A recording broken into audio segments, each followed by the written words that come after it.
The call came in at 9 in the morning. I was still in the kitchen halfway through my first cup of coffee when the phone rang. It was Alden Pruitt from First National. His voice was calm but tight in the way bankers get when something has gone wrong and they don't want to say it outright. "Mr. Norris," he said, "your son Melvin came into the branch this morning. He had a woman with him. They presented a power of attorney with your signature on it and attempted to withdraw $180,000 from your savings account." I set the cup down. "I didn't sign any power of attorney," I said. "That's what I suspected. We put a hold on the transaction and called you immediately just like we agreed." I told him I'd be there by 10. Then I hung up, sat at the kitchen table for a minute, and looked out at the backyard. Loretta's rose bushes were just starting to bud. 3 years since she passed, and I still kept them going. Don't ask me why. Maybe because it's the one thing I knew how to do that she'd approve of. My name is Clifford Norris. I'm 67 years old. I worked 35 years as an actuary for an insurance firm, spent my career calculating risk, spotting patterns, figuring out where things could go wrong before they did. And apparently I hadn't seen the biggest risk sitting right across my own dinner table. Let me back up a few months. Melvin is my only son. He's 38, works in software development, lives about 40 minutes away. After Loretta died, he started coming around more often, which I appreciated. A house gets quiet fast when you've lived in it with someone for 34 years and then suddenly you haven't. Melvin showing up on weekends helped more than he probably knew. Sometime last fall, he started bringing a woman named Dana Whitfield. She was 35, put together, always dressed like she'd just come from somewhere important. She worked at a law office as a paralegal, handled estate paperwork, she said, property transfers, trusts, that kind of thing. At first, she seemed fine, polite, asked questions about the house, how long I'd lived here, what the neighborhood was like when I first moved in. I thought she was just making conversation. She had good manners and she listened when you talked, which not everybody does anymore. The first time I noticed something off was around November. Melvin and I were sitting in the living room after dinner and he brought up my finances out of nowhere. "Dad, have you thought about getting some help managing things? You know, now that you're on your own." I told him I was fine. Managing money is literally what I did for 35 years. I assessed risk for a living. "Dana sees a lot of cases where elderly people lose control of their finances," he said. "She just wants to make sure you're protected." There was that word, elderly. I didn't react, just nodded and asked if he wanted more coffee, but I filed it away. A few weeks later, they came by for dinner on a Sunday. Dana had brought a folder of papers, said she was recommending a home warranty service that covered appliances and plumbing. Said at my age, it was smart to have that kind of coverage, that she'd seen too many people get hit with big repair bills they weren't ready for. She pulled out a form, pointed to a line near the bottom and said, "Just sign here, Mr. Norris, and I'll get this submitted for you." I signed. She slid the paper back into the folder before I could look at the rest of it. I didn't think about it again until Alden called. Pauline Rafferty, my estate attorney, explained it to me later that morning at the bank. Dana had prepared a full power of attorney, giving herself and Melvin the right to manage all my financial accounts. She'd had me sign the authorization page only, separate from the rest of the document, while I thought I was signing a home warranty form. It was well done. The kind of thing most people would never catch. I sat in Alden's office and listened to Pauline walk through it. Then I looked at Alden and told him what I wanted to do. Close every account Melvin had shared access to revoke all authorizations immediately. Set up verification on every transaction requiring my physical presence and a secondary confirmation code. And then I told him I wanted to set up one more account. A small one, I said. Enough to look real. Put my name on it, make it visible in the right places, and put a silent alert on it, so I know the second anyone tries to access it without me.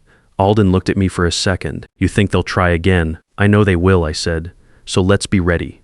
Pauline documented everything that morning. The forged document, the inconsistencies in the formatting, the timeline. Then I drove home, made lunch, and called Melvin that afternoon like nothing had happened. "Hey, Dad, everything okay?" "Fine," I said. "You and Dana should come by Saturday. I'll make that chili you've always liked." He sounded relieved. "Yeah, absolutely. That sounds great." I hung up and sat in Loretta's chair for a while, the one by the window that looks out over the garden. I thought about what she would have said if she'd been here. Loretta was the kind of person who believed in giving people the benefit of the doubt right up until she didn't. And when she stopped, that was that. I wasn't there yet with Melvin, but I was getting there with Dana. The next morning I called Roscoe Banfield. Roscoe and I go back 40 years. We met early in our careers, stayed close through job changes, moves, the years when both of us were too busy to see each other more than a few times a year, and then the slower years after retirement when we had nothing but time. He spent his career in urban planning, retired at 62. and has mostly been traveling and playing chess since then. He knows people everywhere and he remembers everything he's ever heard about anyone. I told him what happened. All of it. The dinner, the paper, the bank call, the forged document. He didn't say anything for a few seconds. Her name is Dana Whitfield, I said. Paralegal at a law firm, about 35 years old. Give me 48 hours, he said. While I waited, I focused on Saturday. Melvin and Dana showed up right on time. I had the chili going, cornbread in the oven, the house smelling the way it used to on winter weekends when Loretta was still here. I made a point of that. Familiar, warm, nothing out of place. Dana came in and complimented the living room, said she loved the fireplace, asked about the photograph on the mantelpiece. I told her it was Loretta, taken about 20 years ago on a trip to Oregon. Dana said she looked like a wonderful woman. I said she was. Then I went back to the kitchen to check on the cornbread. Through the kitchen doorway, I could see Dana moving slowly around the living room while Melvin was in the bathroom. She wasn't touching anything, just looking. At the bookshelves, the side tables, the small filing cabinet I keep near the window, the kind of looking that isn't casual. I watched her for a moment and then made a little noise coming back into the room so she'd hear me. "Everything okay?" I asked.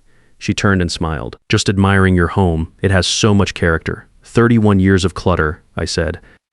"Sit down, dinner's almost ready." Over dinner, she steered the conversation toward the house 3 separate times. Once talking about property values in the neighborhood. Once asking if I'd thought about downsizing. Once mentioning a client she'd worked with who'd had trouble with estate taxes because he hadn't set things up properly ahead of time. Each time I gave a short answer and changed the subject. I talked about Roscoe, about the chess club at the library, about a book I was reading on the history of American infrastructure, things she had no interest in, things that pushed the conversation away from where she was trying to take it. Melvin was quieter than usual. He laughed at the right moments and ate 2 bowls of chili, but I could tell he wasn't fully at ease. Whether that was guilt or just tension, I couldn't say. After they left, I sat at the kitchen table with a cup of tea and wrote down everything I'd noticed. The moments she'd angled toward money or the house, the way she'd looked around the living room, the questions she'd asked. Not because I needed the notes. I have a good memory, I wrote it down, because putting things on paper makes the pattern clearer. It's something I did for 35 years, and it still works. The pattern with Dana was clear. She was methodical, patient. She wasn't rushing. She was building towards something in stages. The way someone does when they've done it before. Roscoe called back in less than 48 hours. We met at Sutton's on Oak Street. Virgil Sutton has owned the place for 20 years. It's small, maybe 8 tables, and on a Tuesday morning there was almost no one else in. Roscoe was already at the corner table when I walked in. He had a folder in front of him and he didn't bother with small talk. "Dana Whitfield," he said. 4 years ago she was working at a different firm estate and probate work, similar to what she does now. One of the firm's clients was a 74-year-old widower. No family nearby. Fixed income, owned his home outright, had about $60,000 in savings. I picked up my coffee. Over about 8 months, Roscoe continued, a series of transactions moved $60,000 out of his accounts through transfers she facilitated using paperwork he'd signed without fully understanding what he was signing. His daughter caught it when she came to visit and went through his bank statements. The family sued. Dana settled out of court. No admission of fault. The firm let her go quietly and she moved to her current position about 6 months later. I sat with that for a moment. How long after she started at the current firm did she meet Melvin? I asked. Roscoe checked his notes. She started there in March. Melvin came in as a client referral in September for some contract review work. They started dating about a month after that. So she'd had 6 months to look at files before she ever said hello to my son. She knew what I had before she knew his name, I said. That's what it looks like, Roscoe said. I thought about Melvin. Sitting across from me at dinner 3 days ago, quieter than usual, not fully comfortable. A 38-year-old man who thought he'd found someone real, who'd probably told Dana things about his father, about the house, about the family, the way you do when you're falling for someone and you want them to know where you come from. Does he know? I asked. I don't think so, Roscoe said. Everything I found points to her running this on her own. He's not part of the setup. He's part of the access. That was the part that settled into my chest and stayed there, not the $180,000, not the forged signature. It was knowing that my son had been used the same way I had, and he was still sitting in the middle of it without any idea. I closed the folder and slid it back across the table to Roscoe. Okay, I said. Here's what comes next. I met with Pauline Rafferty the next morning at her office downtown. Pauline has been my estate attorney for 12 years. She's direct, thorough, and she doesn't waste your time telling you things you don't need to know. I laid out everything. The forged document, the civil judgment Roscoe had found, the timeline of how Dana had positioned herself through Melvin to get access to my financial picture. Pauline listened without interrupting. When I finished, she asked 3 questions, took notes on 2 of the answers, and then sat back. The prior civil judgment establishes a pattern, she said. Same method. Elderly widower, living alone, paperwork signed under false pretenses. That's significant. Combined with the forged power of attorney we already have documented, we're in a strong position. I want to give her a chance to expose herself again, I said. On her own without me doing anything. I explained the honeypot account. Pauline thought about it for a moment and said it was worth doing, that if Dana attempted a second unauthorized access, it would add a documented second incident to the file. She made a call to Alden while I sat there, and the 3 of us worked out the details. The account would show a balance of $22,000, modest enough to look like an overlooked savings account, large enough to be worth going after. My name on it visible in a way that Dana could plausibly have come across through paperwork she'd seen at the house. Alden's team put a silent alert on it. Any access attempt without my physical presence would be logged immediately with a timestamp IP address and access method. Then we waited. I kept up the routine with Melvin and Dana. They came by twice more over the following 3 weeks. I cooked both times. The conversations followed the same pattern as before. Dana would find a way to bring up the house or my finances, and I would steer us somewhere else. She was getting a little more direct about it each time, which told me she was on a timeline I didn't know about. The second visit, she asked if I'd ever thought about putting the house in a trust, said she could connect me with someone who specialized in that. I told her my attorney already handled that kind of thing, and that I was happy with the arrangement I had. She smiled and said, of course, that made sense.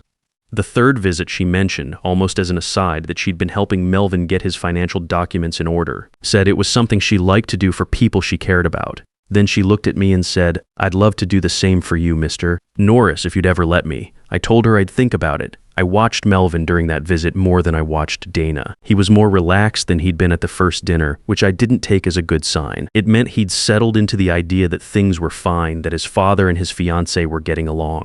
He wasn't watching for anything because he didn't think there was anything to watch for. That bothered me more than Dana's questions. The alert from Alden came on a Thursday afternoon, 18 days after we set up the account. I was in the backyard trimming back the rose bushes when my phone buzzed. I went inside and called him online access attempt on the honeypot account, he said, about 40 minutes ago. The login used account credentials that were set up separately from your main banking profile, which means whoever did this had the account number and created new access credentials from scratch. They got as far as the login confirmation screen before the secondary verification blocked them. IP address, I asked, longed.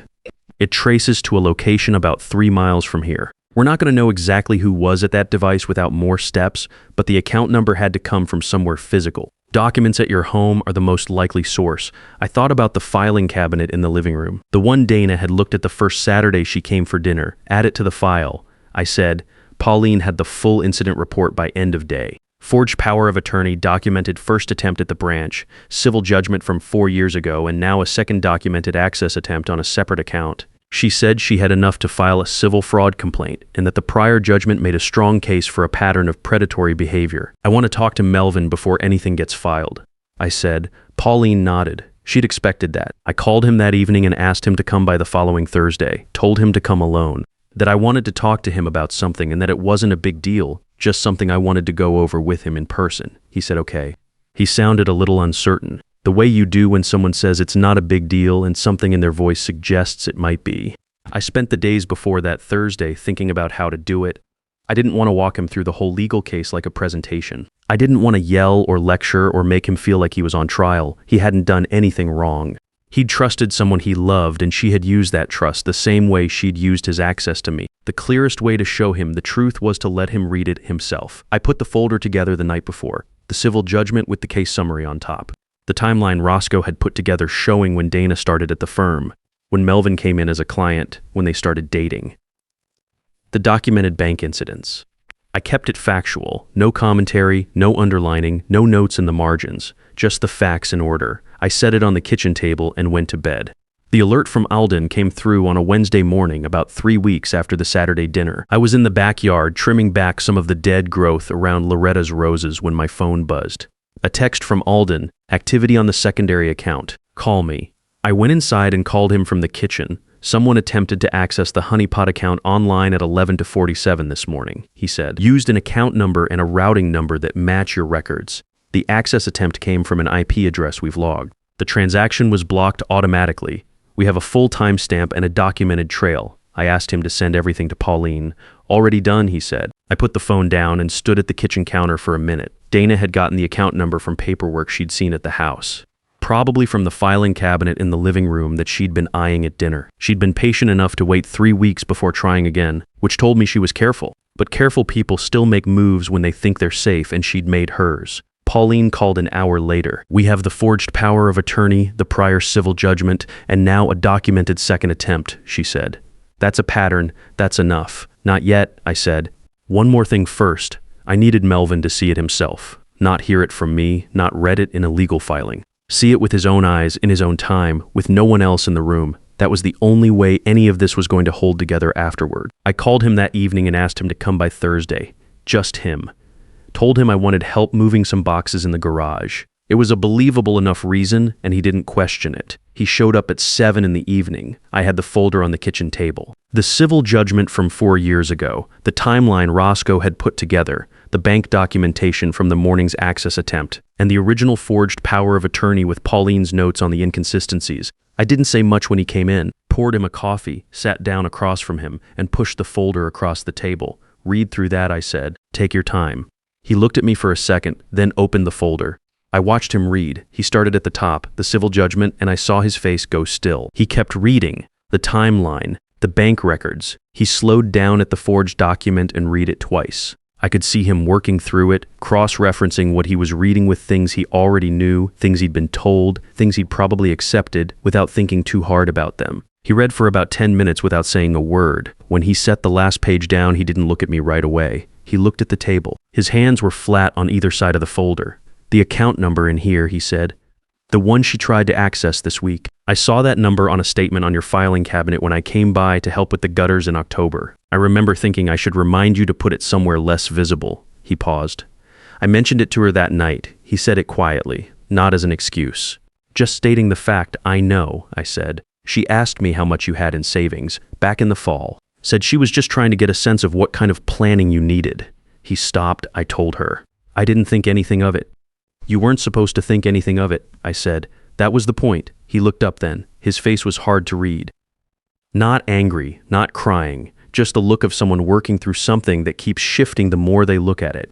She started dating me because of you, he said. Not a question. She came to your firm because of clients like me, I said. Whether she targeted you specifically or you were convenient, I can't say.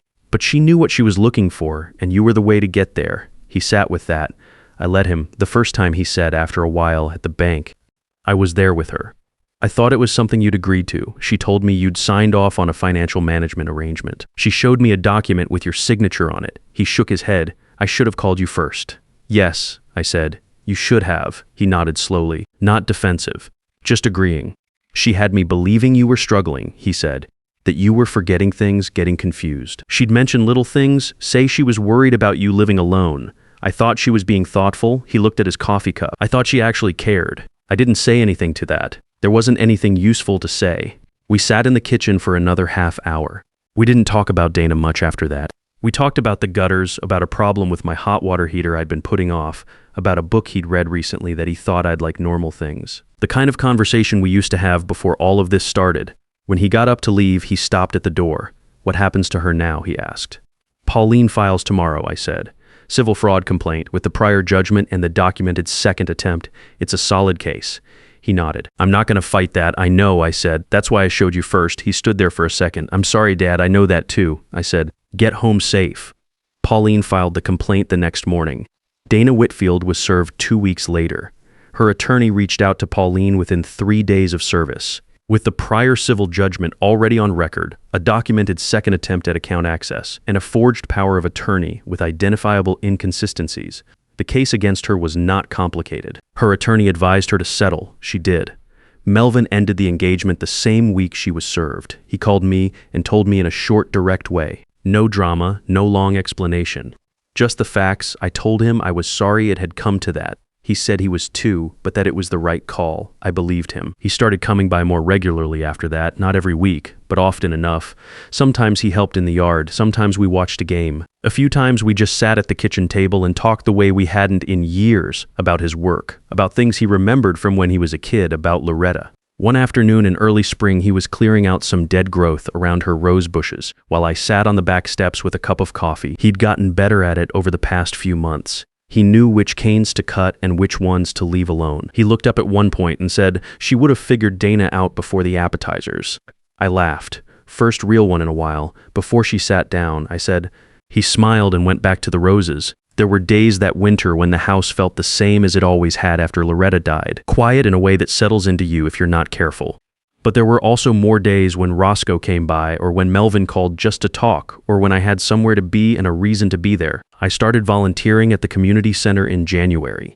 Harriet Colburn runs the program, a practical woman who doesn't waste anyone's time. They needed someone who understood financial paperwork and could help older residents work through questions about accounts, benefits, estate basics. I went in twice a week. It turned out there was no shortage of people sitting across from complicated documents they didn't fully understand, trying to figure out who they could trust. I understood that feeling better than I ever had before.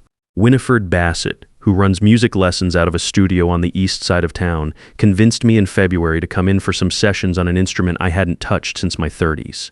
It took about a month before anything I played sounded like music rather than a complaint, but it was something to work at, and working at something turned out to be exactly what I needed. By spring, the calendar had filled in the way it hadn't since Loretta was alive, not loud or overscheduled, just full enough that the quiet, when it came, felt like rest instead of absence. Roscoe and I still meet at Sutton's on Tuesday mornings. Virgil always has the coffee ready before we sit down. Roscoe still wins at chess more than he should, given that I've been studying openings since January. He says studying openings is what people do when they don't want to admit they just play worse than their opponent. He's probably right. The roses came in strong that summer, better than the year before. I stood in the backyard one evening in June looking at them, coffee in hand, the light going gold over the fence line. I thought about the morning Alden called, about sitting in that kitchen chair with the phone in my hand, working out what had just happened and what needed to happen next. About Roscoe across the table at Sutton's with that folder. About Melvin reading the documents in silence, then staying to talk about gutters and hot water heaters like two people who still had things to say to each other. You don't get to choose what gets handed to you. You only get to choose what you do with it. I went back inside, rinsed the coffee cup, and called Melvin to see if he wanted to come by that weekend. He said yes. If you're a man my age living alone, I'm not telling you to distrust your family. I'm telling you this: the people who built their lives through decades of honest work have earned the right to protect what they have. Know your paperwork before you sign it. Set up verification on your accounts. Pay attention when someone starts asking more questions about your finances than your health. And if something feels off, trust that feeling. You spent a lifetime developing your judgment. Don't set it aside just because someone calls you elderly and says they're worried about you. Being careful is not the same as being paranoid. Protecting yourself is not the same as pushing people away. You work too hard and too long to hand any of it over to someone who never earned a day of it.